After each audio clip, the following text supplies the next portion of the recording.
Sekjen PDI Perjuangan Hasto Kristianto memastikan partainya tidak akan berkoalisi dengan Partai Nasdem, Demokrat, dan PKS di Pilpres 2024.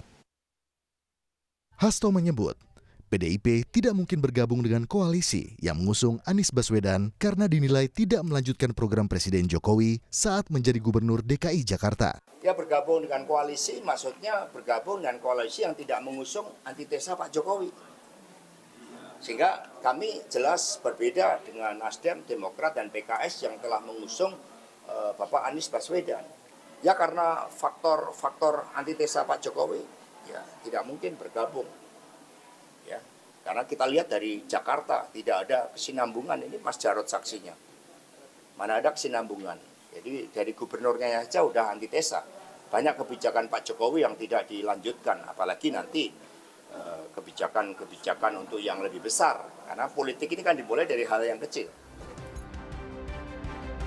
Saudara, PDI Perjuangan sudah menutup pintu untuk koalisi dengan PKS, Nasdem, dan juga Demokrat yang sudah mendukung Anies Baswedan sebagai capres di pemilu 2024. PDIP menilai Anies adalah antitesa dari Joko Widodo. Lalu bagaimana tanggapan PKS dan kemana arah koalisi dari PDI Perjuangan?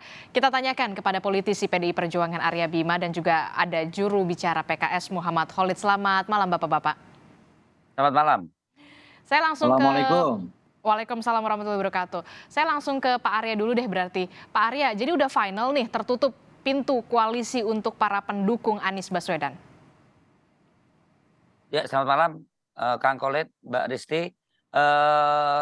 Pernyataan Pak Sekjen sudah jelas ya dan menunjukkan sikap partai ya. Dan sikap partai ini justru akan mempermudah, akan membantu parpor lain termasuk PKS di dalam mengambil keputusan langkah masing-masing.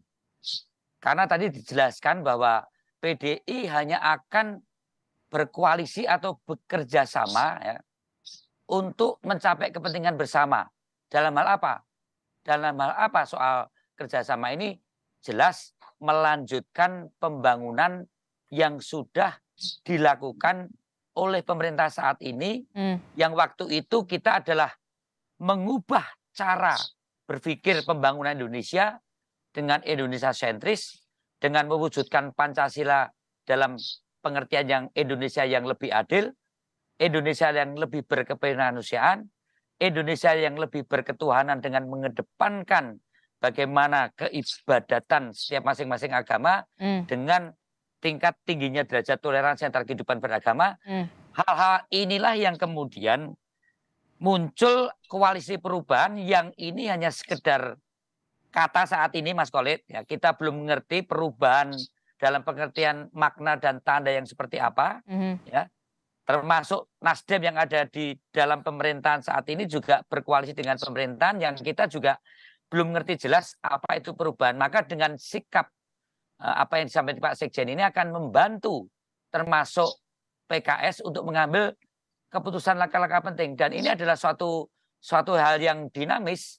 Bagaimana berkoalisi itu tidak sekedar keinginan kita untuk berkalkulasi untuk mendapatkan jabatan, tapi ada suatu fondasi dasar tujuan kepentingan bersama untuk hal yang menyangkut kepentingan rakyat dan bangsa ke depan. Nah, Anies adalah simbol daripada tadi dikatakan oleh Pak Sekjen, antitese. Nah, perubahan yang dilakukan Pak Jokowi ini adalah sesuatu yang tidak dikehendaki oleh seorang figur Anies yang saat ini diusung oleh PKS. Jadi saya kira sudah jelas.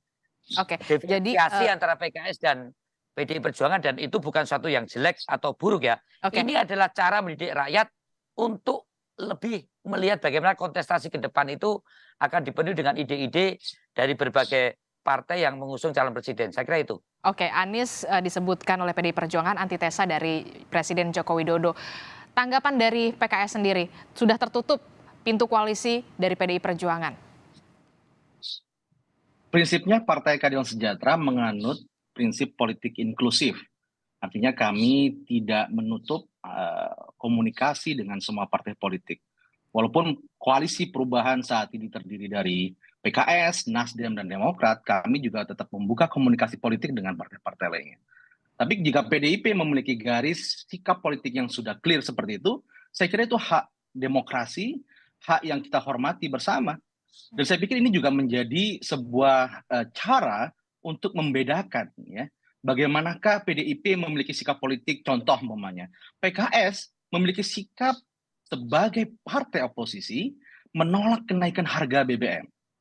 Yang mana itu diinginkan oleh mayoritas masyarakat Indonesia. PKS menolak Undang-Undang Cipta Kerja, yang mana itu adalah sikap yang diinginkan oleh masyarakat Indonesia.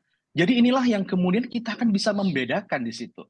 Jika PDIP, Mas Hasto sebagai sekjen sudah menyampaikan sikap tersebut, kita hormati, dan saya pikir itu akan menjadi pilihan yang menarik buat masyarakat untuk membedakan mana policy kebijakan yang menguntungkan rakyat dan mana policy yang justru merugikan rakyat. Sehingga masyarakat akan bisa memilih mana yang akan didukung, mana yang akan tidak didukung. Saya kira demikian. Oke, terakhir saya ke Pak Arya. Pak Arya, kalau sudah tertutup pintu koalisi untuk Nasdem, Demokrat, kemudian PKS. Jadi sebenarnya PDI Perjuangan nantinya koalisi sama siapa nih? Koalisi itu bentuk kerjasama kan sebagai akibat ya. Maka dengan siapa itu kita lebih menginginkan narasi besar di dalam berkoalisi itu tidak hanya sekedar kata-kata yang dilontarkan seperti perubahan, tapi kita ingin bahwa kerjasama ke depan itu mencerminkan sikap terhadap konsepsi ke depan. Nah, yang kita asumsikan sekarang, sikap terhadap Anies ini adalah penyangkalan berbagai prestasi pemerintahan Jokowi, bahwa ada corrective action seperti yang disampaikan oleh Kang Kolek. Pemerintahan saat ini ada koreksi-koreksi ke depan, itu pasti.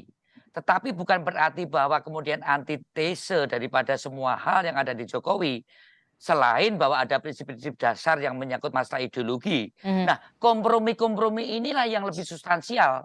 Bukan sekedar menang kalah, mungkin menang dapat apa, terus kita bagi apa. Ini yang saya kira perlu dijabarkan lebih lanjut antara koalisi yang dikomandoi oleh PKS dan tentunya oleh PDI Perjuangan. Ini ada suatu dinamis, itu adalah suatu yang penting dijabarkan kembali, ya, karena dasar ideologi itu penting. Kalau toh ada kompromi di tingkat kebijakan atau tingkat program, itu bukan suatu yang antitese dengan pemerintahan sekarang. Ini yang tentunya melatar belakangi sikap dari Pak Sekjen terhadap PKS, karena saat ini yang diekspresikan Anies adalah antitese. Akhirnya akibatnya menutup PKS. Jadi sebenarnya antara PKS dan PD tidak ada masalah, tapi ada figur yang diusung ini adalah suatu yang sangat kontras, berbeda. Itu akhirnya menjadi sesuatu yang tertutup. Saya kira itu. Oke, baik, terima kasih informasinya politisi dari PDI Perjuangan Arya Bima dan juga sudah ada juru bicara PKS Muhammad Khalid. Kita akan tunggu nantinya bagaimana PDI Perjuangan akan membuka pintu koalisinya ke partai politik mana. Kita akan tunggu. Terima kasih Bapak-bapak, selamat malam.